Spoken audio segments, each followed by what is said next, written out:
कितनों के नजरिए, कितनों की आप बीती, कितनों की अनकही बातें, कितनों की दुआएं, कितनों की बद दुआएं। Oh my God. Hello everyone, welcome back to my channel. Hope you all are doing good, great and fantastic. आज मैं बहुत सारी बातें फिर से लेके आई हूँ, पर आज मैं आपके भी सवालों का जवाब दूंगी और शायद मुझे भी बोलते बोलते कुछ अपने ही सवालों के जवाब मिल जाए, और क्या पता मैं कल को ये गलती रिपीट ना करूं। बहुत लोगों ने कुछ कुछ बोला और मैं उससे समझी भी कि हाँ, हो सकता है। मैंने ये कभी नहीं बोला कि मैं पूरी तरीके से सही हूँ या अगला बंदा पूरी तरीके से गलत है। मैंने बिल्कुल मेंशन नहीं किया, बट मैंने ये मेंशन किया जो चीजें गलत थी। राइट? मेरे को किसी को भी पॉइंट आउट करने का कोई राइट नहीं है, and I don't want two point out. यहाँ मैं क्लैरिफिकेशन लेके अपनी बातों का नहीं आई हूं। मैं यहाँ पे सिर्फ ये क्लियर करने आई हूं कि जो हुआ है मेरे साथ, दैट वाज रियल। एंड मैं अगर कुछ बोलने आई हूँ, यहाँ पे कन्फ्रंट करने आई हूँ सबके सामने, तो वो मैं दिल से आई हूँ। बहुत लोगों को मैं सेव करना चाहती हूँ, और मैंने पिछली बार भी बोला था, मैं लड़के लड़की दोनों की बात कर रही हूँ, ना कि सिर्फ लड़कियों की। यहाँ कोई मैं वुमेन कार्ड नहीं खेल रही हूँ, कोई सिंपैथी गेन नहीं कर रही हूँ। मुझे जरूरत नहीं है, उसकी बिल्कुल जरूरत नहीं है। मैं अपने ये जो 2 महीने थे, खुद से रिकवर किए हैं, अपने मेंटल हेल्थ को सही किया है। जो मेरे पे बीती है उससे निकल के आई हूँ, मेरी फैमिली निकल के आई है। जो टॉर्चर मैंने सहा है 5-6 महीने, वो उससे निकल के आई हूँ। इसके चक्कर में शायद मैंने बहुत कुछ खोया भी है, पर हिम्मत नहीं हारी है। And I am sitting here again and I am just talking about it. तो गाइज, आई थिंक इसको ना आप लोग इस तरीके से मत लो कि यार, अरे व्यूज के लिए कर रही हो, अरे इसके लिए कर रही हूँ। नहीं, मैं सिर्फ सबको अपनी आवाज पहुंचाना चाहती हूँ और अवेयर करना चाहती हूँ, दैट्स इट। कोई नफरत नहीं है मुझे आप लोग के लिए। अगर आपने कुछ मेरे लिए भी बुरा बोला है, दैट्स टोटली फाइन। वो आपका पॉइंट ऑफ व्यू है, वो आपका पर्सपेक्टिव है देखने का। मैं उसमें कुछ नहीं कर सकती, क्योंकि आप पे नहीं बीती है, मुझ पे बीती है। राइट? तो मैं ज्यादा अच्छी तरीके से जानती हूँ, या जिस पे बीत चुकी है या जिस पे बीत रही है, वो अच्छी तरीके से जानता है। But many of you supported me, and other girls raised your voice, and thank you so so much for that, everyone. I just love you all, even haters. So please गलत तरीके से मत लो इसको। मैं बस एक आवाज छोटी सी बनना चाहती हूँ। मुझे पता है कि मेरी आवाज पता नहीं कुछ हेल्प कर पाएगी नहीं, किसी के लिए कुछ कर पाएगी कि नहीं, बट यस, मैं इतना जरूर कर सकती हूँ कि अ, अगर कुछ अगर कुछ समझदार लोग हैं जो बातों से समझ जाते हैं, तो समझ सकते हैं इस चीज को। सो यस, तो हम स्टार्ट करेंगे कुछ सवालों से जो मेरे पास लिस्ट है। और मेरे को आप बस कुछ मिनट दो, मिनट नहीं, सेकंड्स दो। Sorry guys. हम्म शायद हमें इससे भी लर्निंग मिले, बट ये यहीं तक के लिए है। ये मुझे बहुत ज्यादा खींचना नहीं है, ये मैं सिर्फ कुछ अच्छे अच्छे सवालों के जवाब देने आई हूँ। ऐसे बहुत सारे चीजें रहती है ना। ओके, तो गाइस शुरू करते हैं सवालों का सिलसिला, और सारे सवाल आपको साइड में दिख जाएंगे। ठीक है? तो पहला और बहुत ही प्यारा सवाल है। यार, I am also so scared getting to married. I am 24-year-old girl. Please suggest me. So if you're 24, 25, 20, 21, हर लड़की को ना डर ही लगता है। ठीक है? क्योंकि यार वो उसकी नई जिंदगी शुरू होने वाली है। तो girls, don't be scared. Like, अगर आप प्रिपेयर्ड हो कि आपको शादी करनी है, देन ओनली गेट मैरिड। दूसरा, अगर आपको सही पार्टनर मिल रहा है, ऐसा नहीं है कि सब लड़के ऐसे होते हैं, ट्रस्ट मी, बहुत सारे अच्छे लोग भी हैं। तो आपको अगर वो अच्छा इंसान मिल रहा है, सपोर्टिव मिल रहा है, केयरिंग प्यार करने वाला मिल रहा है, तो please go ahead. But yes, take your time. मेरे हर ऐसे सवालों का यही आंसर होगा, टेक योर टाइम। जितना आप टाइम ले सकते हो। एंड कभी कभी चीजें ना झटपट भी हो जाती है, एंड कभी कभी डेस्टिनी बहुत बड़ा रोल प्ले करती है, ट्रस्ट मी दिस। तो I just pray for you that आपको बहुत अच्छा लाइफ पार्टनर मिले, और डरने की बिल्कुल जरूरत नहीं है। यू हैव टू फेस सब कुछ अकेले, तो हर चीज के लिए रेडी भी रहो। कुछ भी हो सकता है आगे लाइफ में, आप सोच के नहीं बैठ सकते हो। राइट? आपको हर स्टेप लेना ही पड़ेगा। तो यस, आप स्टेप लो, अच्छे से लो, हिम्मत से लो और प्यार से लो। ठीक है, चलो नेक्स्ट पे आते हैं। तुम लड़कियां भी तो फैमिली डिस्ट्रॉय कर देती हो, उस पे क्या कहना है आपका? तो सर, मैंने किसी भी वीडियो में ये मेंशन ही नहीं किया है कि ये वीडियो सिर्फ लड़कियों के लिए है। मैंने हर जगह यही बोला है कि ये लड़के और लड़की दोनों के लिए भी है, क्योंकि जहां अच्छाई है बुराई भी है। तो बस मुझे इतना ही कहना है इस पे। तो हमारा अगला सवाल है, देखो बहन, तुमने जो किया सही किया, लेकिन उस लड़के के बारे में सोचो, कितनी लड़कियां रिजेक्ट करके तुम्हें चुना, उस पे क्या बीत रही होगी। वो गहरे डिप्रेशन में होगा। इस वीडियो में तुम उस लड़के को गलत ठहराओगी, क्योंकि अगर तुम उसे गलत नहीं बताओगी तो तुम सही कैसे होगी? सर या मैम, आप जो भी हैं, मैं आपको ये बता देती हूँ कि जो जब चीजें खत्म हो रही थी, मैं थी जो फिर भी उससे बात करने के लिए गई। उस लड़के से ही पूछा, मैंने कहा फैमिली बाद में है, हमारा डिसीजन डिस्कशन बहुत इंपॉर्टेंट है, और मैं आपसे ये पूछना चाहती हूँ कि do you want to stay and सब कुछ सही करना चाहते हो?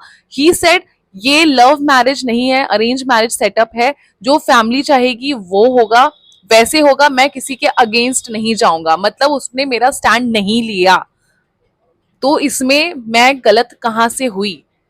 ठीक है, रिश्ते तोड़ना आसान होता है, निभाना उतना ही मुश्किल होता है। बट मैंने निभाने की कोशिश की भी थी, लेकिन फिर भी उस इंसान ने साइड नहीं लिया। मैंने ये सोचा चलो फैमिली तो फैमिली, कम से कम लड़का मेरा साइड लेगा, नहीं लिया। एंड मैं यहाँ पे फिर से बोल रही हूँ, किसी को मैं गलत साबित करने नहीं आई हूँ, पर आप लोग के सवाल ऐसे हैं कि मैं ना चाहते हुए भी ना मुझे ये सब चीजें बोलनी पड़ रही हैं। मतलब मैं अपने आप को फिर से बोल रही हूँ, मैं यहाँ पे कोई बहुत बड़ी महान नहीं हूँ, मैं किसी को सेव नहीं कर रही हूँ, ना खुद को, ना अपनी फैमिली को, और ना मैं किसी की बढ़ाई कर रही हूँ। मैं बस सच्चाई बता रही हूँ। वो बंदा एंगेजमेंट के चौथे दिन भाग गया, कोई कांटेक्ट नहीं, एंड उसकी स्टोरी मेरे भाई ने कहीं से देख ली थी, ही वॉज पार्टिंग। तो उस पर कुछ नहीं बीत रही है। रो मैं रही थी, यहाँ पे मुझ पे बीत रही थी, मैं परेशान थी, मेरा दिमाग खराब हो रखा था। उसके साइड से किसी को भनक भी नहीं हुई थी। अगर किसी की रिस्पेक्ट जा रही थी तो वो हमारी फैमिली की थी। और मुझे ऐसा फील हो रहा था कि सच सारी चीजें मुझे गलत लगने लगी थी, मुझे अपने ऊपर लगने लगी थी कि यार मैं इतनी बुरी हूँ, शायद मैं डिजर्विंग नहीं हूँ, मैं ऐसी हूँ, मैं वैसी हूँ, ये थॉट्स आने लगे थे मुझे। फेक स्टोरी है दादी जी, आपके व्यूज के लिए किसी लड़के को बदनाम करना सही नहीं। दादाजी, सही बताऊं तो मेरी कोई फेक स्टोरी नहीं है। अगर आपने थंबनेल देखा होगा तो मेरी ही एंगेजमेंट हो रही, मैं ही हूं वहां पे। ठीक है, और यहाँ पे आपके कुछ सवाल जो है, और ये एक का नहीं दो तीन ने ये चीज बोली है, तो उसके लिए आप ये पढ़ लो। आपको और बहुत लोगों को बहुत सारे सवाल के जवाब यही मिल जाएंगे। शायद मेरे लिए तो आसान हो जाएगा कि मुझे बहुत सारे सवालों के जवाब नहीं देने पड़ेंगे, और ना ही मैं देने के लिए आ रही थी, बट शायद ये बहुत इंपॉर्टेंट था, क्योंकि अगर आप सोच सकते हो तो बहुत बहुत सारे लोग ऐसा सोच सकते हैं, एंड मुझे आपकी सोच से कोई फर्क नहीं पड़ता, टू बी ऑनेस्ट, क्योंकि बीती मुझ पे है, आप पे नहीं। बीती मेरे घर वालों पे, आपके घर वालों पे नहीं। एंड भगवान ना करे कभी किसी भी लड़के या लड़की के साथ में ये चीज हो, या किसी भी परिवार को इस चीज से गुजरना पड़े, क्योंकि बहुत मुश्किल होती है, बहुत बेइज्जती होती है, और बहुत कुछ सुनना पड़ता है। और मैं ऐसी चीजों से बहुत मुश्किल से निकल के आई हूँ। मैं अपने आप में ऐसा फील करने लगी थी कि मैं सच में इतनी बुरी दिखती हूँ, मैं सच में इतनी काली हूँ क्या, मैं सच में, मेरे दाग धब्बे हैं, कुछ नहीं। See guys, I didn't applied any makeup right now. And फिर अगर मैंने किया भी होता, तो मैं जो हूं, जैसी हूं, परफेक्ट हूं, बेस्ट हूं। हमारा नेक्स्ट सवाल है, दीदी आपकी सब बातें ठीक है 100%, बट आप एक बात बताओ कि डाउरी गलत है तो एक परफेक्ट पैकेज वाला लड़का, आई मीन दूल्हा की भी डिमांड भी तो गलत है, नॉर्मल लड़का डाउरी डिमांड नहीं करता? Please reply. सी, डाउरी और एक हाई पैकेज वाले लड़के की demand is totally different thing. Dowry एक अनएथिकल प्रैक्टिस है, it's an illegal thing. And दूसरा, जो आप हाई डिमांड पैकेज वाले लड़के की बात कर रहे हो, that is totally a mindset, और बहुत ही मटेरियलिस्टिक चीज भी है। बट ये माइंडसेट पे डिपेंड करता है, person to person, family to family. बहुत सारी फैमिली ऐसी भी है कि उनको कमाने वाली लड़की भी चाहिए, उनकी जो बहू आएगी कमा भी रही होगी, और अपने वो पैसे अपने मायके में भी नहीं भेजेगी, और उसका वो सारा पैसा उनके घर वालों पे, उनके पति पे अपने उधर खर्च हो, बाकी और कहीं नहीं जाए। बहुत सारे लोग ऐसी डिमांड भी करते हैं, क्योंकि मेरे साथ भी ये रखी गई थी। मतलब मैं वही बता रही हूँ कि बहुत सारी ऐसी ऐसी चीजें थी, सिर्फ एक दो चीजें नहीं थी, बहुत सारी। मतलब बॉडी शेमिंग से लेके मतलब और शादी के बाद क्या करना है क्या नहीं करना है, एंड कुछ तो इतना ज्यादा पर्सनल था कि I can't even share that. तो आई विल जस्ट से कि माइंडसेट पे डिपेंड है कि कैसे लोग कैसी डिमांड कर रहे हैं. भाई मैं ना बहुत ही नॉर्मल फैमिली से बिलोंग करती हूँ और मेरी फैमिली नॉर्मल फैमिली का ही लड़का देखते हैं. हम बहुत हाई फाई और उसमें नहीं देखते, अपने ही लेवल पे शादी कर रहे हैं और वहां पे भी ये सारी चीजें हो रही हैं. और जो बहुत सारे बैकग्राउंड रिसर्च करने के बाद भी लोग शादी करते हैं उनके साथ भी गलत हो रहा है, जो नहीं देख के करते हैं उनके साथ भी हो रहा है. तो कहीं ना कहीं ये चीजें हो रही है लोगों के साथ, नोइंगली अननोइंगली. तो यस, हम इस टॉपिक पे बहस नहीं करें तो बेटर है, क्योंकि भाई हमें ही सोच बदलनी पड़ेगी. और अगर आप किसी से प्यार करते हो तो भाई अपने माँ बाप से लड़ो उस चीज के लिए कि आपका पार्टनर कमा रहा है नहीं कमा रहा है, माइंडसेट पे डिपेंड करता है. और अगर मैं होंगी तो भाई मैं नहीं चाहूंगी कि मैं मुझे बहुत रईस और वैसा लड़का मिले कि मेरे पास मर्सिडीज हो, ये हो, बंगला हो, नौकर चाकर हो. नहीं, मैं खुद के दम पे इतनी सक्षम हूं, मैं कर सकती हूँ और कल को मैं कर भी लूंगी. तो बस मुझे एक इंसान ऐसा चाहिए जो मुझे प्यार करे, मेरे साथ रहे और दिल का अच्छा हो, सोच से अच्छा हो, और ज्यादा कुछ नहीं चाहिए. अब आते हैं हम अपने आखिरी सवाल पे. Why have you come up with this now? मेरी एज क्या है और मैंने अपनी जॉब क्यों छोड़ी? तो सबसे पहले मैं बताऊंगी मैंने अपनी जॉब क्यों छोड़ी. क्योंकि मैं बहुत इंपॉर्टेंट मीटिंग में बैठी थी और मुझे माय एक्स MIL के कॉल आ ही जा रहे थे, आए जा रहे थे, आए जा रहे थे. And that lady like called me so many times. I texted her कि मैं मीटिंग में हूँ, मैं अभी नहीं फोन कर सकती या उठा सकती, मैं बाद में करती हूँ. एंड मेरे जो बॉस थे वो बहुत ही गुस्से में हो गए थे and he asked me to leave that cabin. और फिर जब मैंने बाहर आके गुस्से में उनको कॉल किया, उनसे बात करी, शी वॉज लाइक फोन नहीं उठा सकती हो, ये वो, ऐसी कौन सी बड़ी मीटिंग चल रही है तुम्हारी. और मतलब मुझे इतना बुरा लगा कि वो बहुत ही बड़े क्लाइंट्स के साथ मेरी मीटिंग चल रही थी and that client was from I think Pakistan और बांग्लादेश. एंड मेरी बहुत बड़ी डील थी वो. एंड यू नो व्हाट, मतलब मैं फ्लाइट मोड पे भी फोन नहीं कर सकती थी क्योंकि मेरा साइड बाय साइड कॉन्वर्सेशन चल रहा था दूसरी टीम के साथ में और दूसरी मीटिंग जो मेरे को स्केड्यूल करनी थी उसके लिए. But when I talk to her, she yelled at me इतना बुरी तरीके से, मतलब मुझे वहीं रोना आ गया था. वो टॉपिक क्या था उसको तो रहने दो, अगेन वही मांग और ये सब के लिए मतलब मुझे मेरा दिमाग एकदम खराब हो चुका था. एंड पता नहीं मुझे उन्होंने क्या क्या बोला था. मैं घर आई रोती हुई, मतलब किसी को घर पे अपने बताना भी नहीं चाहती थी कि मेरे मतलब मुझे ऐसा बोला उन्होंने या वैसा बोला, क्योंकि मुझे बहुत लोगों ने ऐसा सिखाया था कि कभी भी अपनी मतलब ससुराल की बातें इधर से उधर नहीं करते हैं या मतलब इट्स नॉट गुड ऐसा करके. मैंने कहा मैं मम्मी पापा भी परेशान होंगे तो मैं अपने तक ही रखती हूँ, उसको नहीं शेयर करती. बट मम्मी बीइंग मम्मी, उनको समझ में आ गया कि मैं ना बहुत मतलब मैं बहुत सैड हूँ और मैं अच्छे से बात नहीं कर रही हूँ, बहुत चिड़चिड़ी सी हो रखी हूँ. शी आस्क्ड मी कि क्या हुआ, उन्होंने कुछ बोला ऐसे करके. तो फिर मैंने तब जाके बताया, मैंने कहा कि हाँ मम्मी, आई थिंक मैं बहुत ना परेशान हो चुकी हूँ और मुझसे काम नहीं हो रहा है, मुझे जॉब छोड़नी है, मुझे घर आना है, मुझे सुकून के 2 पल चाहिए, मुझे शांति से रहना है. And that day I decided that I will put down my papers and I go home, I take rest.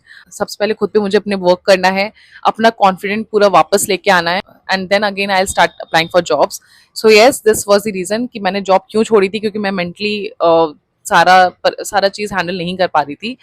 And रही बात मेरी एज की, मेरा जो एंगेजमेंट हुआ था that was on my birthday itself, that was on 2 June and this June, yes, मतलब तबाही थी मेरे बर्थडे वाले दिन ही. क्या कर सकते हैं, ऐसा नहीं था कि डेट हम मतलब मैं चाहती थी ऐसा हो, बट डेट ही उस दिन की निकली थी तो कुछ कर भी नहीं सकते थे. But I was super happy क्योंकि तब पता नहीं था कि यार ऐसा कुछ होगा या मतलब ये बातें इतनी बढ़ती चली जाएंगी, डिमांड्स बढ़ती चली जाएगी कि खत्म ही करना पड़ जाएगा. And the last one, why have you come up with this now? तो जैसे कि मैंने बताया, मेरी एंगेजमेंट 2 जून को हुई थी, मेरे बर्थडे वाले दिन हुई थी. तो बहुत 100 साल पुरानी बात नहीं है, कुछ टाइम पहले की बात है. और अभी तक मैं उस फेज से निकल ही रही थी, अपनी मेंटल हेल्थ पे वर्क कर रही थी. एंड जो अभी रिसेंट ये केस हुआ है उससे सबसे ज्यादा मुझे हिम्मत मिली कि मुझे ये चीजें बतानी चाहिए सबको. एंड जब तक शायद हर लड़की शांत रहेगी, किसी को पता नहीं चलेगा कि दुनिया कैसी होती जा रही है, तो हम सब बेबी स्टेप्स अगर लेंगे तो हो सकता है कि बहुत की लाइफ सेव कर सके. That's it. And thank you so much guys, आप सब ने बहुत सपोर्ट दिखा रहे हैं, ऐसे ही प्यार बरसाते रहिए. अब से आपको सिर्फ एक हंसती खेलती लड़की जो मैं हूँ वही मिलने वाली है हर वीडियो में, कुछ नेगेटिव नहीं, और सिर्फ पॉजिटिव पॉजिटिव पॉजिटिव एनर्जी मिलने वाली है आपको। यहाँ पे आके बस ये इन सवालों के जवाब देने थे मुझे, तो I just thought to make this as a part 2। I hope बहुत लोगों को मेरे आंसर्स मिल गए होंगे, जो भी अधूरी चीजें रह गई थी वो मैंने यहाँ पे पूरी कवर कर दी है। सो यस, बस आज के लिए इतना ही। इसका मतलब ये नहीं है कि मैं कभी किसी गलत चीज के लिए अपनी आवाज नहीं उठाऊंगी, मैं डेफिनेटली उठाऊंगी, बट मेरी बात, मेरी टॉपिक, मेरी पर्सनल लाइफ की जो चीजें थी, बहुत जरूरी जो चीजें थी, बस मैं वही बाहर लेके आई हूँ। एंड आई होप उससे बहुत लोगों को हेल्प मिली होगी, सपोर्ट मिलेगा। एंड और अपनी आवाज को दबा के मत रखो लड़कियों, उठाओ। जरूरी है, it's very important to raise your voice, even men's over there. And अगर आपके साथ भी गलत हो रहा है तो प्लीज आवाज उठाओ उस इंसान के अगेंस्ट या उस परिवार के against. And yes, from next vlog onwards you are just going to see new me, जो बहुत फन है, जो बहुत मस्तीखोर है। और मैं ऐसी ही हूँ, खूब सारा आपको ट्रैवल देखने को मिलेगा, फैशन देखने को मिलेगा। Just keep showering your love on me, keep showering your prayers on me, because at the end that matters to me. And yes, thanks for your support guys. मतलब जो हेट किए हैं उनके लिए भी बहुत सारा प्यार, जिन्होंने प्यार दिया है उनके लिए तो है ही बहुत सारा प्यार। And girls, remember, I am always here. Also everyone in the comment section, everyone who supported me, and also other girls here, please keep on supporting। and जिसको भी मेरी हेल्प चाहिए या किसी की हेल्प चाहिए, just go to them, talk to them। और please अपने मन में कोई बात मत रखो, share to your parents, and that's it। Thank you so much guys, see you super super soon in next vlog।